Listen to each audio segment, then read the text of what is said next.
Ini kita belajar tentang kacang-kacangan ya. Bu minta izin untuk merekam kuliah hari ini.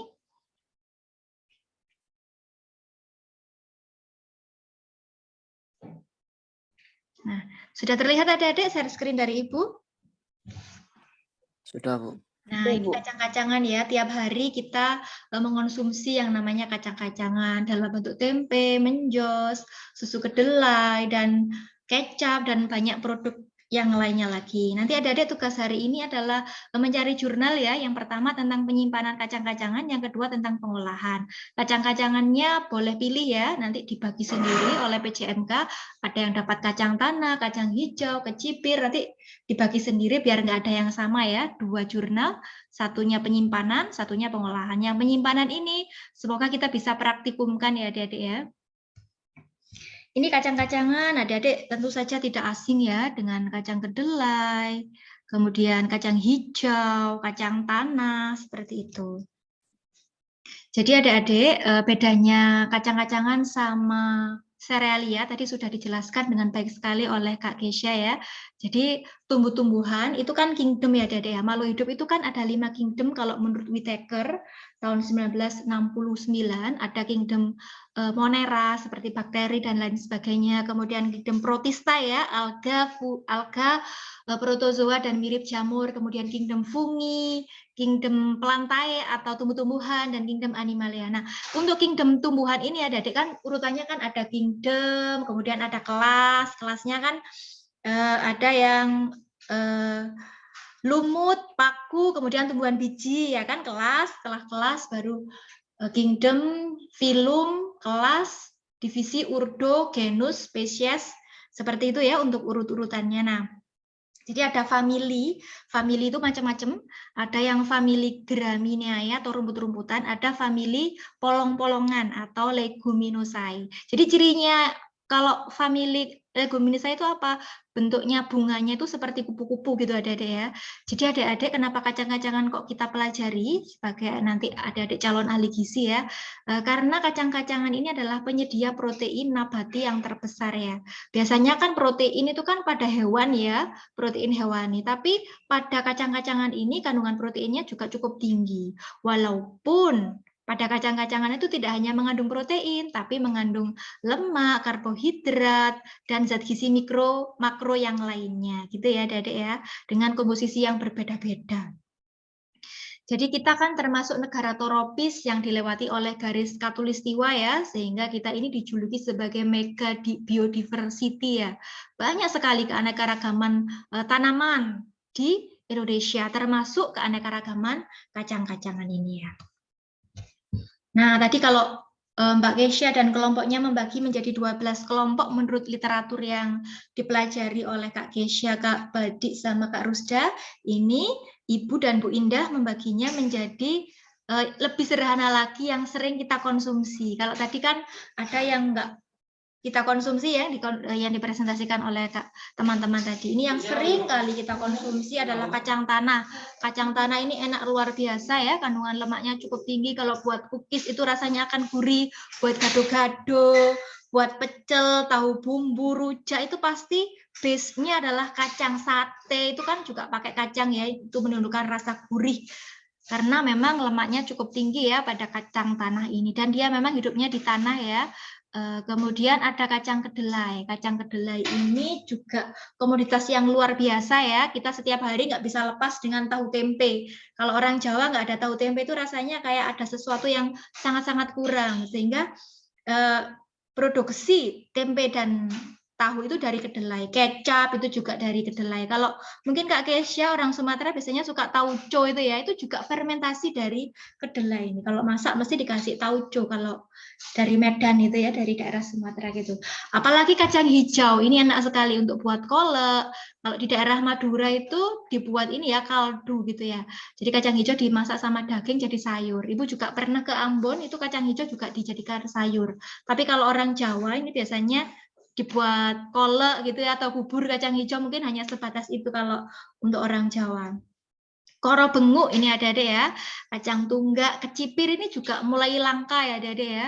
Kalau zaman dulu kecipir buat pecel, buat lodeh, Sekarang Ibu sudah mulai jarang ya melihat, atau kalau ke pasar itu jarang sekali ketemu sama yang namanya kecipir. Padahal rasanya enak, kandungan gizinya juga cukup tinggi.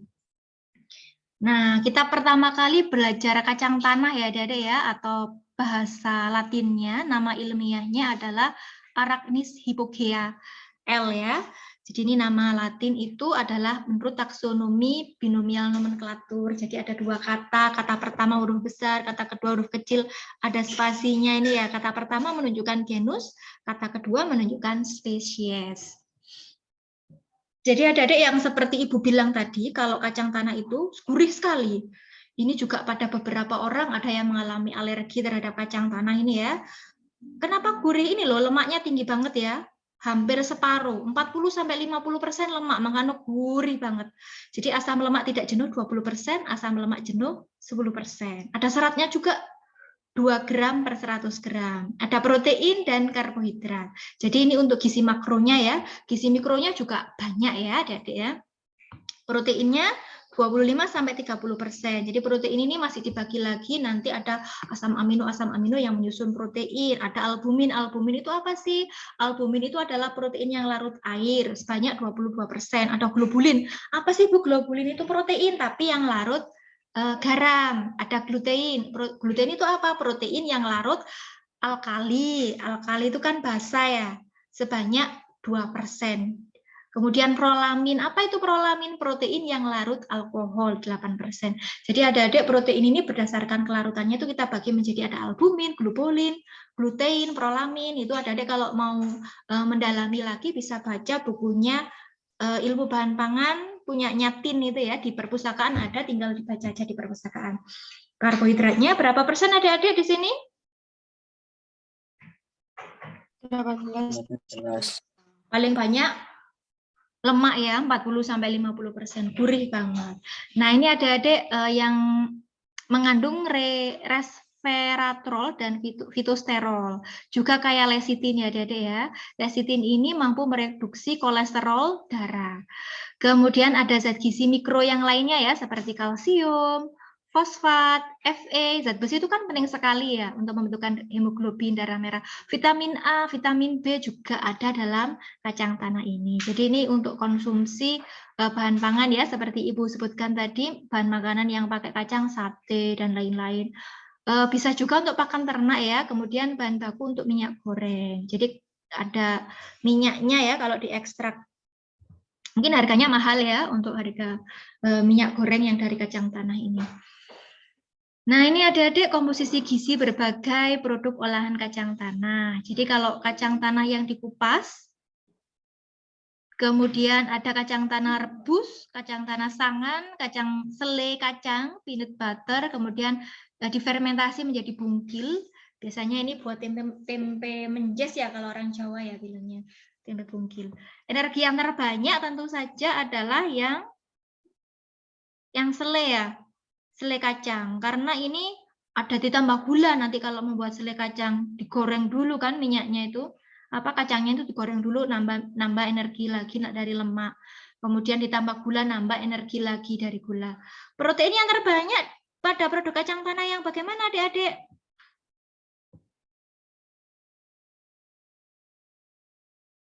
Proteinnya kacang tanah. Iya, karena sudah mengalami fermentasi ya. Sama seperti delai sama tempe itu kandungan proteinnya kan lebih banyak yang di tempe karena sudah terdegradasi menjadi asam amino sehingga proteinnya lebih banyak ya. Begitu juga dengan kacang bungkil ini adik-adik sudah difermentasi sehingga proteinnya lebih banyak. Kalau lemaknya yang paling banyak yang mana? Selai kacang. Ya, tentu saja ya kan ditambahi dengan butter itu kan mentega tuh wes kayak lemak banget ya adik-adik ya. Nah, nanti adik-adik bisa baca sendiri ya, bisa bandingkan sendiri untuk zat gizi yang lainnya ya. Jadi pengolahan itu bisa merubah kandungan zat gizi, bisa meningkatkan atau justru bisa menurunkan kandungan zat gizi yang ada dalam produk pangan tersebut ya adik-adik ya.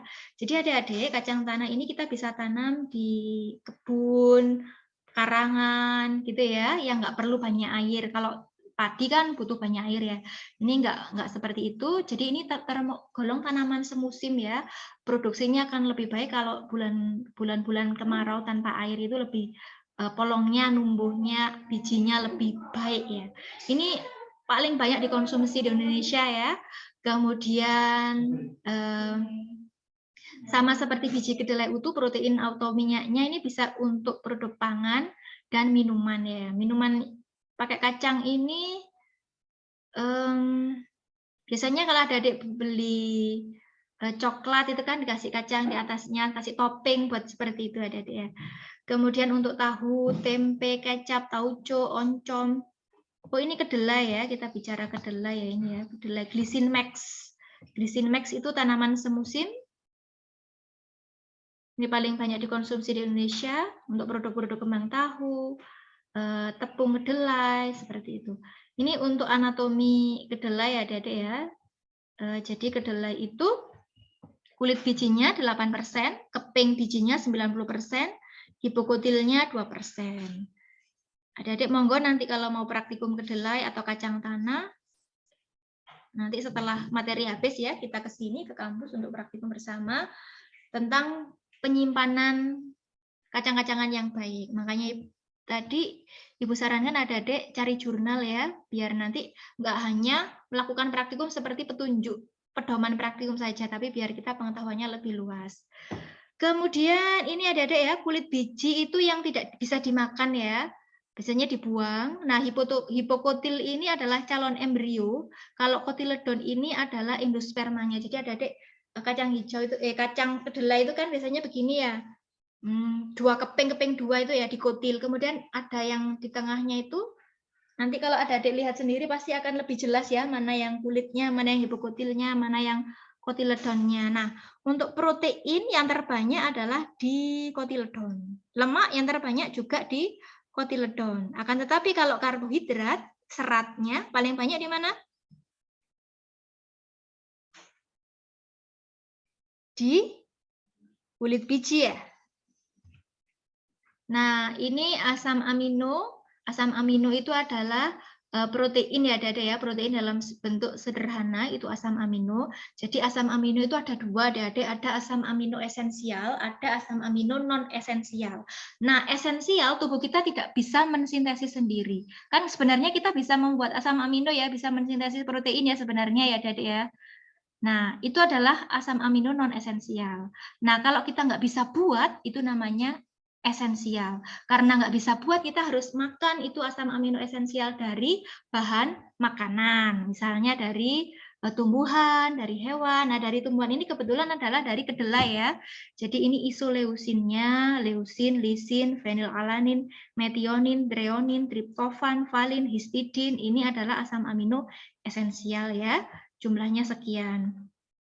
Selain asam amino esensial, kedelai juga mengandung asam amino non esensial. Contohnya arginin, glisin, prolin, serin, triosin, asam aspartat, dan asam glutama. Nah, kalau mau kenalan lebih jauh dengan asam amino, strukturnya bagaimana, fungsinya bagaimana, ada dalam produk pangan apa, kita akan belajar nanti ya dalam mata kuliah biokimia, dasar biokimia gizi.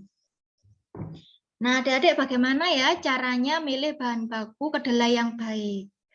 Nah, kita pilih yang tua dan segar, karena kalau muda biasanya polongnya masih kecil, kadang nggak ada polongnya, gitu kan. Tapi kalau tua mesti ada polongnya, segar, tidak keriput ya apabila kering. Kemudian tidak terlalu lama disimpan. Baunya masih khas aroma kedelai, bebas kotoran atau bahan lain atau kedelai yang rusak. Nah, bagaimana cara pengolahan kedelai? Jadi kedelai itu kan kayak tanaman gitu, ada akar, batang, daun, ada bunganya. Kalau bunganya di serbuki gitu ya, serbuk sari dengan benang sari, jadi biji gitu kan ya, ada pembuahan ganda seperti itu. Kemudian kedelai ini dipotong batangnya di atas tanah. Kalau kacang hijau juga sama memotong batangnya. Kalau kacang tanah dicabut semua bagian tanaman dengan akar-akarnya. Jadi yang kita panen kan sebenarnya akarnya kalau kacang tanah. Nah, kemudian kalau sudah dapat batangnya tadi kita rontokkan ya untuk kedelai, kacang hijau, dan kacang tanah. Jadi masih ada kulitnya, kita keringkan dulu, dirontok-rontokkan, dipukul dengan mesin perontok. Kenapa pakai mesin perontok? Biasanya kalau kacang hijau ini ada bulunya, adik, sehingga menyebabkan gatal ya. Makanya pakai mesin perontok. Nah, kemudian kalau sudah kering, kita kuliti ya. Yang sudah dikuliti dikeringkan lagi dengan alas ya adik-adik ya, jangan dikeringkan langsung di atas tanah, nanti kelembapannya tinggi gitu kata Kak Kesya ya, jadi harus ada jarak antara lantai dengan dinding, juga ada jarak untuk menghindari kelembapan. Kenapa kok harus seperti itu? Kalau lembab itu ada air yang tinggi, maka mikroba akan mudah sekali membusukkan bahan makanan tersebut. Apalagi bahan makanan tersebut kaya sekali akan kandungan gizi, baik karbohidrat, protein, maupun lemak. Nah, yang merusak kacang-kacangan ini adalah biasanya jamur Aspergillus flavus. Nah, adik-adik kalau sudah ditumbuhi jamur Aspergillus flavus ini, sebenarnya ini kapang ya adik-adik ya. Kapang ini menghasilkan alfa-toksin. Alfa-toksin itu kalau terhirup kena pernapasan berbahaya, kalau kita konsumsi juga berbahaya. Nanti yang detoks semua itu adalah hati dan juga ginjal, dua organ ini pasti yang akan mengalami kerusakan yang fatal gitu ya adik-adik ya. Jadi adik-adik, ketika adik-adik mengonsumsi kacang-kacangan, kalau rasanya aneh, pahit, kemudian terlihat busuk, terlihat kehitaman, itu berarti sudah terkontaminasi oleh yang namanya jamur Aspergillus flavus. Nah, bagaimana caranya untuk menghindari kapang tersebut tumbuh pada kacang-kacangan? Itu adik-adik bisa meletakkan kacang-kacangan pada tempat yang kering, di dalam karung ya, kadar airnya kurang dari 14% ya, kemudian ditumpuk pada tempat yang diberi alas kayu. Nah, jika disimpan dalam waktu yang lama, setiap 2-3 bulan sekali harus dijemur lagi sampai kadar air 9-11%. Jadi harus benar-benar kering ya adik-adik ya, karena kalau nggak kering nanti mikrobanya bisa tumbuh gitu. Nah, ini yang ditanyakan Kak Yuni ya tentang kacang hijau, ini juga bisa kita praktikumkan ya, karena mudah sekali didapatnya. Jadi kacang hijau itu ada kulit bijinya, ada kotiledonnya, ada lembaganya. Adik-adik kalau masih bingung nanti pas praktikum Ibu tunjukkan ya, ini kulitnya, ini kotiledon, ini lembaga atau hipokotilnya nanti ya. Nah, jadi kalau kacang tanah tadi yang terbesar itu lemak. Kalau kacang hijau yang terbanyak apa adik-adik? Komponen terbanyak pada kacang hijau ini apa? Karbo. Iya, karbohidrat ya. Hampir 55%. Karbonya itu pati, gula, dan serat. Proteinnya 22%, lemaknya 1-2%. Kemudian ini, kenapa dibuat makanan bayi? Karena asam aminonya lengkap. Ini Kak Yuni ya, jadi lengkap sekali asam amino. AA itu asam amino ya, protein itu kan tersusun dari asam amino. Asam amino itu banyak banget. Ada esensial, ada non esensial, dan ini lengkap sekali asam amino. Padahal kan kita perlu ya asam amino ya untuk apalagi anak-anak dalam masa pertumbuhan seperti itu. Jadi butuh banyak untuk mensintesis protein baru dalam tubuhnya, membuat sel-selnya berkembang gitu ya. Nah, ini biasanya adik-adik karena asam aminonya lengkap, ya. Ini biasanya ditambahkan pada makanan sebagai bahan tambahan makanan gitu ya adik-adik ya. Mineralnya ada kalsium, ada zat besi, natrium, kalium, fosfat, vitaminnya juga lengkap ya untuk vitamin B-nya ya. B1, B2, B3, B kompleks itu juga penting sekali untuk masa-masa pertumbuhan itu adik-adik ya. Adik-adik, untuk kacang kedelai ini kandungan gizinya itu berbeda-beda ya, tergantung apa varietasnya. Kemudian faktor genetik, iklim, lingkungan, kondisi tanahnya, kesuburan tanahnya itu berpengaruh terhadap kandungan gizinya ya. Nah, seperti yang Ibu bilang tadi, kalau di Jawa biasanya buat bubur kacang hijau. Kalau di pabrik dibuat hongkue, bisa juga dikasih air adik-adik supaya berkecambah. Nah, itu kecambahnya itu bisa buat sayuran, buat rawon, kalau yang kecil-kecil itu, bisa yang panjang buat pecel itu kan ya. Kacang hijau. Nah, ini adik-adik ya, kandungan gizinya dibandingkan bijinya sama taugenya. Energinya yang paling banyak di mana adik-adik? Biji kacang hijau. Sayur ini menang apanya ya? Menang lebih rendah ya jika dibandingkan dengan proteinnya lebih rendah, lemaknya lebih rendah, karbo lebih rendah, kalsium lebih rendah, fosfor lebih rendah, besi juga lebih rendah, vitamin C ya. Vitamin C jauh lebih tinggi pada tauge kacang hijau. Karena ini kan memang sayuran ya, Adik-adik ya. Nah, ini berdasarkan produk olahannya ya. Jadi dibuat tepung, pati, protein isolat, buat mie, buat kue kering gitu ya, bisa diolah menjadi kue kering. Itu enak sekali rasanya. Kemudian airnya yang terbanyak adalah di mie ya. Kalau protein yang terbanyak di protein isolat. Kemudian lemak yang terbanyak ada di kue kering. Karena kalau buat cookies kue kering kan ditambah telur, tambah mentega, otomatis tambah besar itu lemaknya ya. Abu terbanyak di protein isolat. Serat terbanyak di sini ya, tepung sama kue kering ini mirip. Karbonya pada tepung ya. Karbonya pada pati. Nanti adik-adik juga bisa cari jurnalnya ya, proses pembuatan tepung homkue itu seperti apa. Sekarang kecipir. Kecipir itu nama ilmiahnya Pseudocarpus tetragonolobus ya, adik-adik ya. Ini tanaman tropis, bisa hidup di pekarangan, pada semua kondisi tanah dia bisa hidup. Tapi sekarang jarang ya kita temukan ini ya. Kalau di negara barat, Eropa itu ya, disebut sebagai kedelai bersayap. Karena ada sayapnya 4 ini adik-adik ya. 1, 2, 3, 4.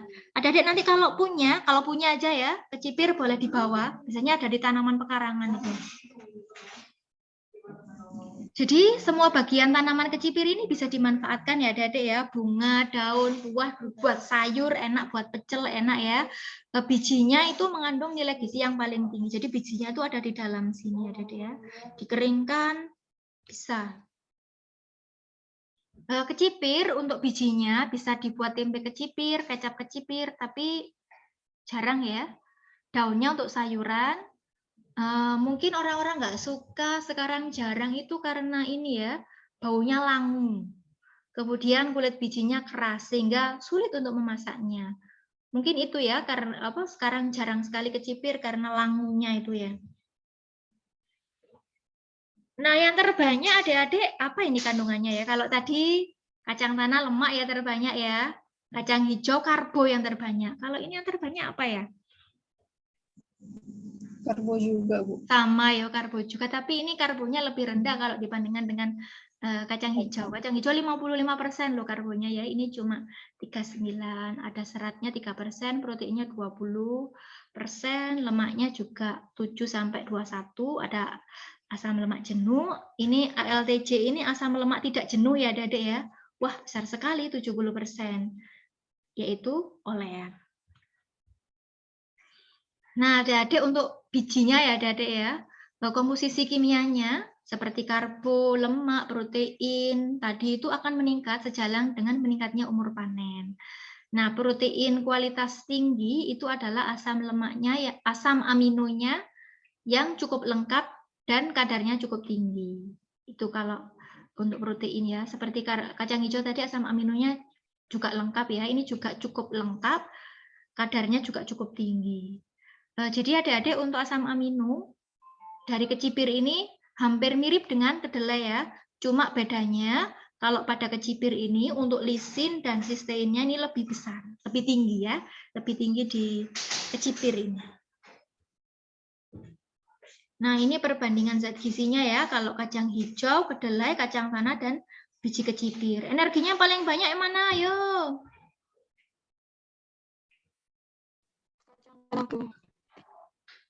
Pada kacang tanah ya. Kalau proteinnya yang terbesar di mana proteinnya? Kedelai. Kedelai. Menyusul kecipir ya. Lemak yang terbesar tentu saja pada Kacang tanah. karbo yang terbesar pada Kacang hijau. Itu ya adik-adik ya. Jadi adik-adik dari sini bisa mengetahui kalau ternyata kacang tanah yang terbesar itu lemak, kedelai yang terbanyak protein, kacang hijau yang terbanyak adalah karbohidratnya gitu. Gizi makro itu ya ini ada deh ya, protein, lemak, karbohidrat itu gizi makro. Nah, serat ini sebenarnya adalah bagian dari karbohidrat juga sebenarnya. Untuk kalsium, fosfat, zat besi, karoten ini gizi mikro ya adik-adik ya namanya ya. Gizi mikro itu ada vitamin sama mineral. Mineral itu nanti juga ada mineral makro, ada mineral mikro. Nah, ini kalsium yang terbanyak adalah di kacang tanah ya ternyata ya. Nah, kalau fosfor terbanyak di kedelai, zat besi terbanyak di kedelai juga. Karotin itu vitamin A ya, Dede ya, vitamin A yang terbanyak adalah di kacang hijau. Nah, memang untuk anak-anak yang masih dalam masa pertumbuhan, bayi, balita itu kebutuhan vitamin A-nya itu jauh lebih tinggi ya, karena memang dalam masa pertumbuhan biasanya juga dikasih apa ya itu, suntikan vitamin A atau dikasih kapsul vitamin A gitu untuk anak-anak yang di posyandu itu. Nah, ini mungkin kurang familiar ya, adik-adik ya, koro benguk. Mungkin kurang familiarnya karena Ibu pernah tahun berapa ya, 70 atau tahun 60-an itu pernah baca berita itu tempe dari koro benguk ini mengakibatkan keracunan. Sehingga banyak yang meninggal karena keracunan tempe koro benguk. Mungkin karena kasus itu ya, sehingga kurang familiar ya koro benguk ini kalau di pasaran. Jadi kora benguk ini adik-adik bisa tumbuh pada lahan marginal ya, dalam arti lahannya nggak subur, dia bisa tumbuh loh di situ ya. Nah, ini ada beberapa varietas ya yang hidup di tanah Jawa. Ada rase. Rase itu apa, Bu? Rase itu yang warna putih dengan bercak hitam. Ada lutung. Lutung itu yang hitam kayak gini. Ada rempelo yang merah dan ada yang putih. Jadi varietasnya macam-macam ya. Nah, ini adik-adik ya, jadi koro benguk ini karbohidratnya paling besar ya, kayak kacang hijau tadi. Sehingga apa? Sehingga produk olahan koro benguk ini memiliki atau mempunyai tekstur itu lebih kenyal dibandingkan dengan kacang-kacangan yang lainnya. Jadi sama seperti kacang hijau ya, koro benguk ini karbohidratnya banyak, cuma dia adalah karbohidrat dalam bentuk pati. Pati itu karbohidrat dalam bentuk kompleks ya adik-adik ya. Jadi nanti adik-adik kalau belajar karbohidrat itu ada dalam bentuk monosakarida, itu ada glukosa, galaktosa, fruktosa. Kemudian ada disakarida, itu adalah gabungan dari monosakarida ya. Kemudian ada polisakarida. Jadi glukosanya itu kumpulan dari glukosa yang banyak sekali. Nah, contoh polisakarida itu ya pati, amilum, itu ada deh ya. Ini lihat ya, patinya 40 sampai 43%, sangat tinggi sekali, walaupun lebih rendah dari kacang hijau ya. Serat dan karbohidrat yang lain sekitar 15 sampai 19%. Nah, ini ya, koro benguk atau Macana pruriens itu ada toksinnya, ada racunnya.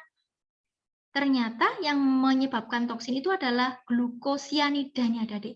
Sianida ini ya, menyebabkan keracunan. Kayak kopi Jessica itu adik-adik pernah ngikuti nggak Jessica Wongso? Kopi kasih sianida meninggal, kemudian pilot Polikarpus itu kan juga diracun pakai sianida. Nah, ini adik-adik, glukosianida ini ada dalam koro benguk, menyebabkan keracunan. Kemudian juga asam fitat ya. Bu, apa nggak bisa dihilangkan itu racunnya biar kita kok bisa konsumsi? Kayak gadung itu kan juga ada racun juga ya. Tales itu kan juga gatal-gatal gitu kan. Gimana ya cara menghilangkan toksiknya? Nah, kalau toksiknya dalam bentuk glukosianida ini adik-adik kita rendam saja. Setelah kita rendam, airnya dibuang. Kemudian diganti sampai beberapa kali gitu ya. Jadi diharapkan racunnya itu larut dalam air terus kita buang seperti itu. Bisa juga ditambah abu adik-adik ya. Nanti racunnya biar berikatan dengan abu sehingga koro benguknya bebas racun atau kandungannya menurun ya untuk racunnya ini adik-adik ya.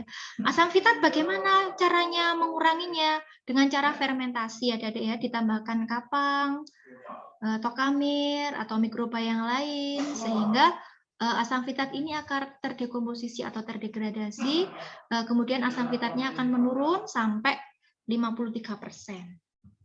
Nah, seperti yang Ibu bilang tadi ya, karena racun tadi orang-orang banyak yang takut, ini masih jarang dimanfaatkan. Padahal kan kita tahu nilai gizinya cukup tinggi ya, bisa tumbuh di mana saja, pada lahan-lahan kering, nggak subur itu dia bisa hidup. Ini manfaatnya untuk sayur, tepung, dan makan ternak. Ini untuk kacang tunggak ya. Ganti lagi kacang tunggak itu Vigra unguiculata ya. Ini komposisi gizinya, airnya ada 11, proteinnya 22. Ini per 100 gram ya Adik ya. Ini gizi makronya itu PLK, protein, lemak, karbohidrat, ini gizi makro. Wah, ternyata yang tertinggi adalah untuk gizi makronya adalah di karbohidrat ya, 61%. Kalsium, fosfor, zat besi, ini gizi mikro semuanya ya. Vitamin A, B, C. Ini ada senyawa penghambat ya Adik-adik ya. Jadi kenapa kacang-kacangan ini ada problem tersendiri. Yang pertama problemnya adalah rasa langu ya. Seperti pada kecipir, kedelai itu kan langu gitu ya rasanya ya. Itu kenapa ada aroma langu? Itu karena adanya lipoksigenisitas ya. Yang paling tinggi itu pada kedelai ya. Nah itu menghambat enzim tripsin atau antitripsin. Ini zat anti gizinya ya. Dia mengikat kalsium, magnesium, kalium, zat besi, dan zinc atau Zn, seng. Ya, vitat namanya ya. Kemudian ada oligosakarida. Ini yang Ibu bilang tadi menyebabkan kembung itu kenapa? Karena ada oligosakaridanya. Oligosakarida itu karbohidrat ya. Ikatannya ada 10 oligo 10. Ada stakiosa dan rafinosa. Ini penyebab perut kembung gitu ya.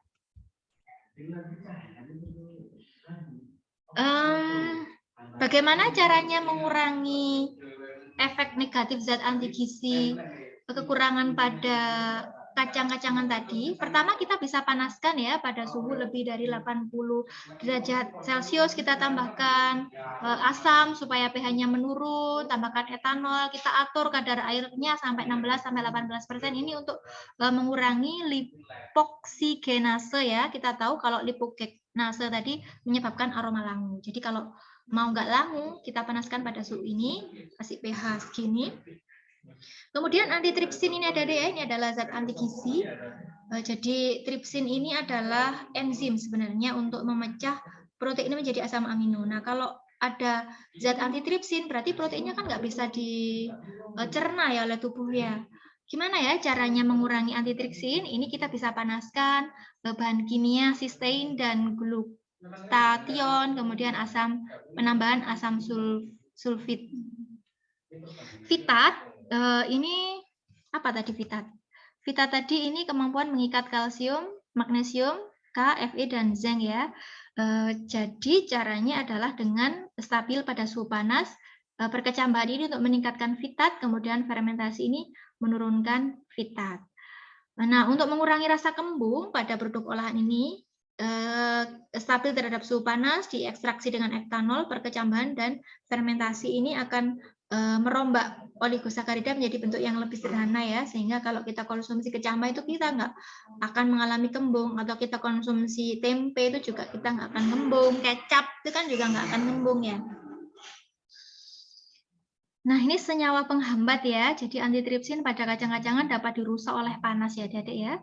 Dengan demikian kacang-kacangan yang sudah mengalami proses pemasakan, pengukusan, penggorengan itu insya Allah aman dikonsumsi ya. Senyawa lektin yang bersifat toksik pada kacang-kacangan ini dapat dihancurkan melalui proses pemasakan. Jadi jangan khawatir ya, langu, kemudian kembung itu sudah nggak akan lagi jika kacang-kacangnya sudah diolah ya dengan pemanasan. Kandungan asam vitat dapat dikurangi melalui proses perkecambahan, fermentasi, dan pemanasan, penggorengan, terendam dalam minyak bersuhu tinggi. Jadi perendaman itu memang diperlukan ya Adik ya untuk mencegah terjadinya kembung, flutulensi. Nah ini kelemahan zat kacang-kacangan ya, jadi ada zat anti gizinya. Misalnya tripsin inhibitor, hemaglutinin, asam vitat. Jadi antitripsin ini menghambat penyerapan tripsin. Hemaglutinin ini menggumpalkan sel darah merah. Asam vitat mengikat Zn, Ca, Mg, dan Fe, sehingga kita akan kekurangan zat-zat tersebut jika ada asam vitat. Lebih suka berikatan dengan asam vitat ya. Oligosakarida ini menyebabkan perut kembung, flatulensi ya.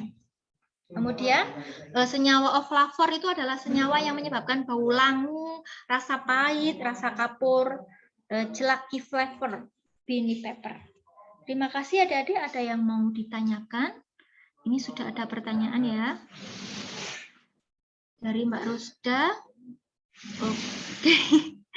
Kak Kesya nggak suka tauco, kenapa Kak Kesya? Aneh Bu rasanya. Masih enakan kecipir Bu daripada tauco. Kesya pernah makan kecipir? Kalau di Pekanbaru kemarin masih ada sih Bu yang jual. Jadi coba. Masih emang jarang ketemu sih. Iya, jarang kan ya? Iya Bu. Oke, ini Rasanya. terima kasih. Kak Rusda, Ibu beri nilai dulu ya. Oh, sudah.